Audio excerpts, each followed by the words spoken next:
what is up guys, welcome back. So I want to talk about Abyssal HellFracture because I think many people gave up on Warlock in general, I don't know why, and the build itself as well because it felt clunky or whatever, yeah.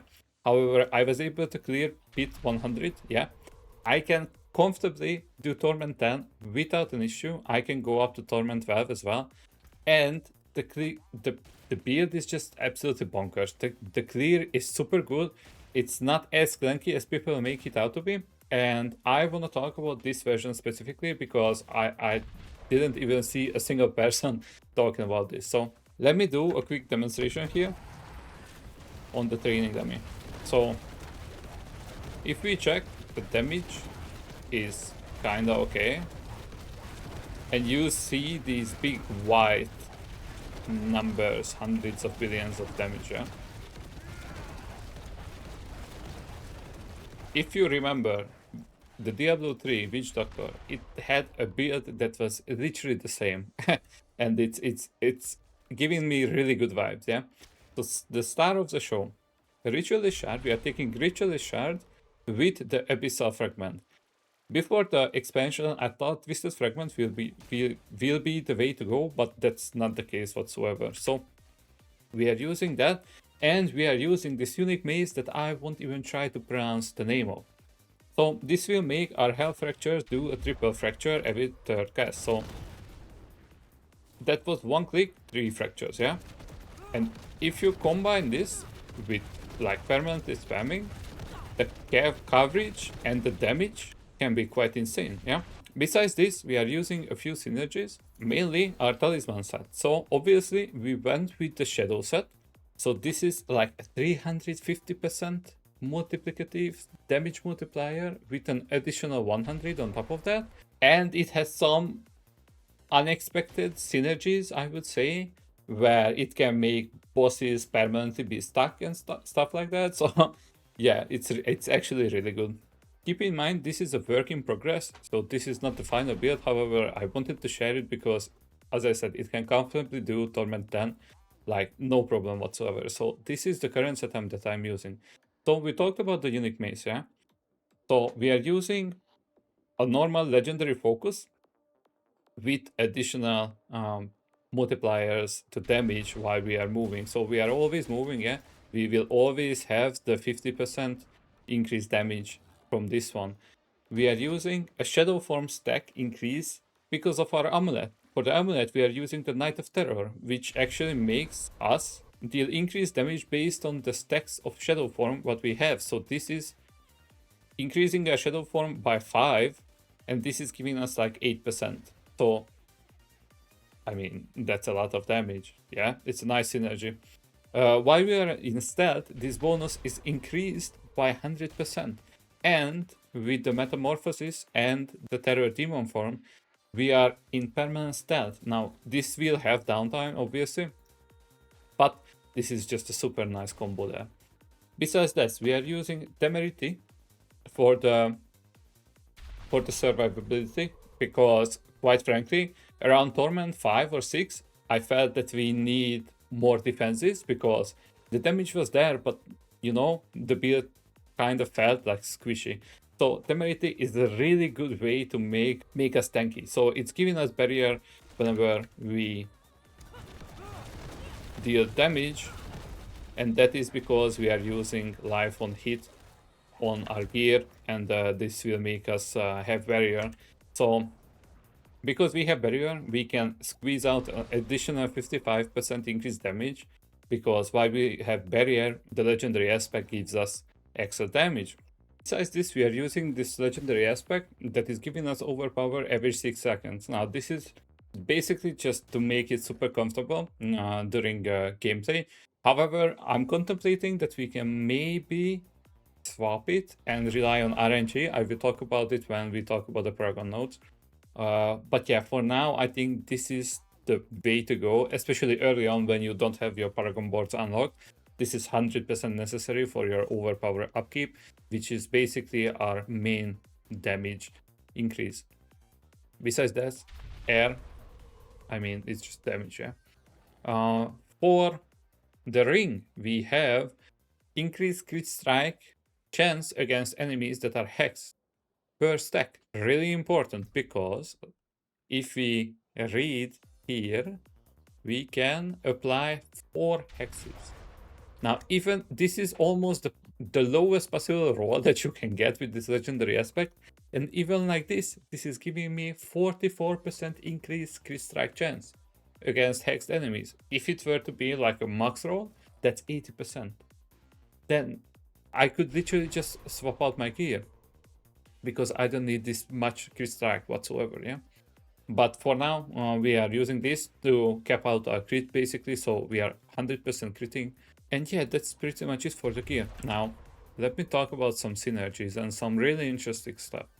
So we already discussed about HellFracture, yeah? HellFracture with cost reduction, this is really important, because we want to be able to permanently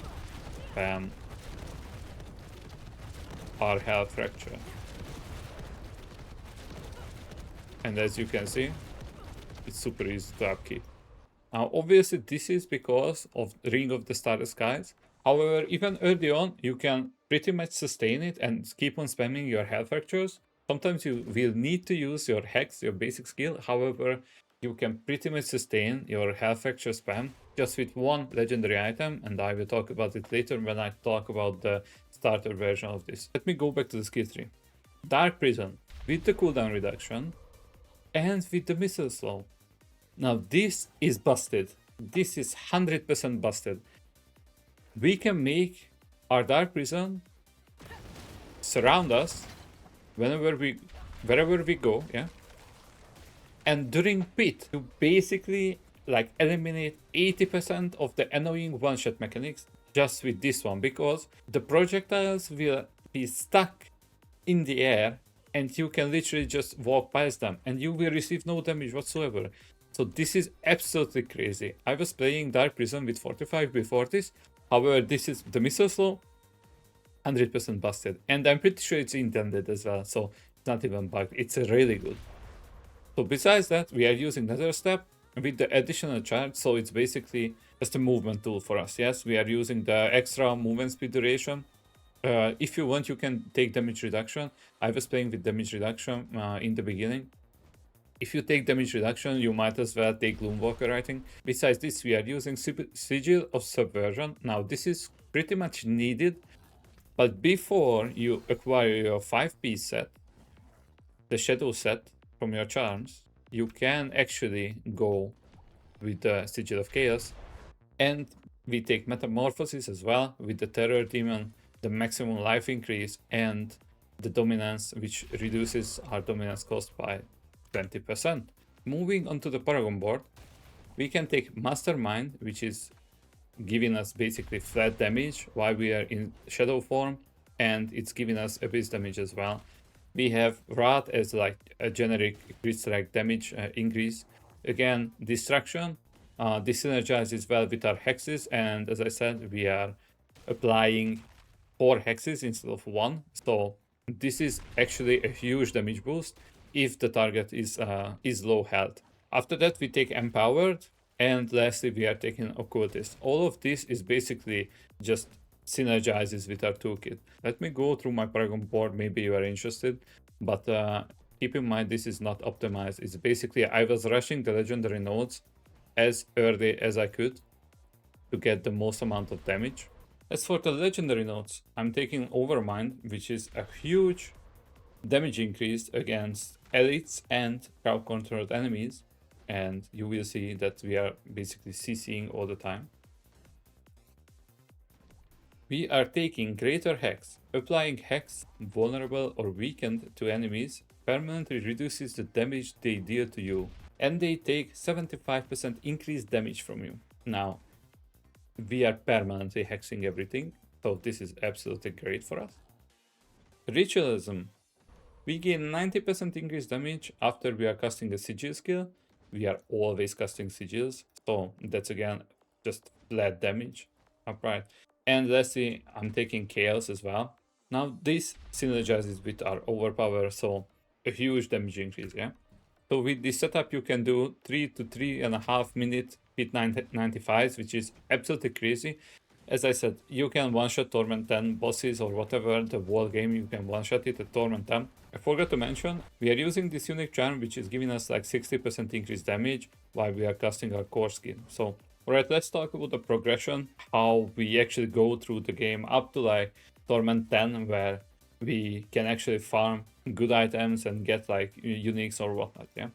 So firstly, we're gonna get the mace. This is 100% needed for the build. The unique mace is absolutely required for the build. However, we can actually like guarantee it with the upgrade to unique Horadric Cube recipe.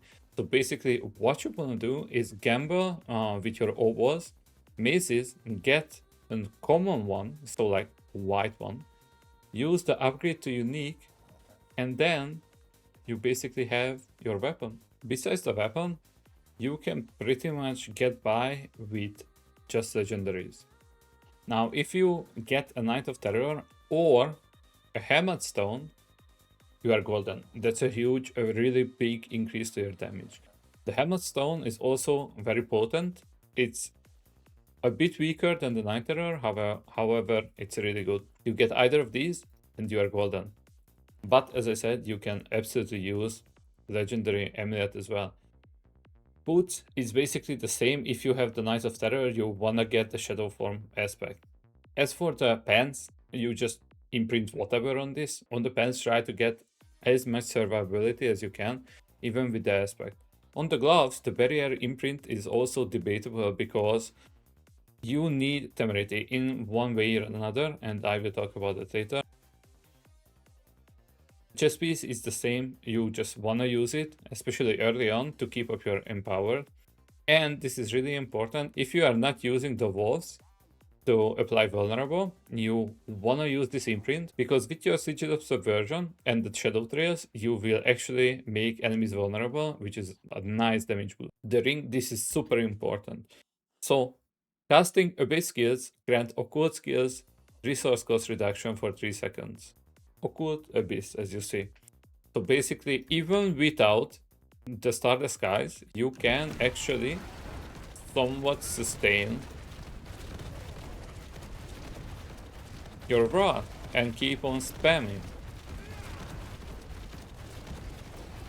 Okay, I'm low, I'm using the command skill. And as you can clearly see, the upkeep is really good with this one, and it's just one node. The Crit Strike imprint is also the same. It's really good, it's super strong. And early on, I was playing with this increased attack speed imprint because I felt like I actually need the attack speed. And it makes the build super comfortable. Really, really good early on. And with this basic setup, you can quite literally like wall through pit 80s or 85s. No issues whatsoever. I think it's a really, really good build. Obviously, with Paragon levels, with the legendary nodes, you will gain a lot of damage, and that allows you to actually move further and further into the game. However, even with this basic setup, if we do like a damage test, like we are dealing billions of damage easily. Like 7 billion from the ritualist shard. Like, it's super good. So that's the basic idea behind the build. I think the build is super fun. It's actually like satisfying to play. A really nice sound design if you are playing with sounds on. Like, I'm impressed. I like the build. I like it quite a lot, and I cannot wait to actually make this even better and better. Because as I said in the beginning, I think that this build is capable of doing like trillions of damage with the proper setup. So yeah, thank you guys so much for watching, and I see you in the next one.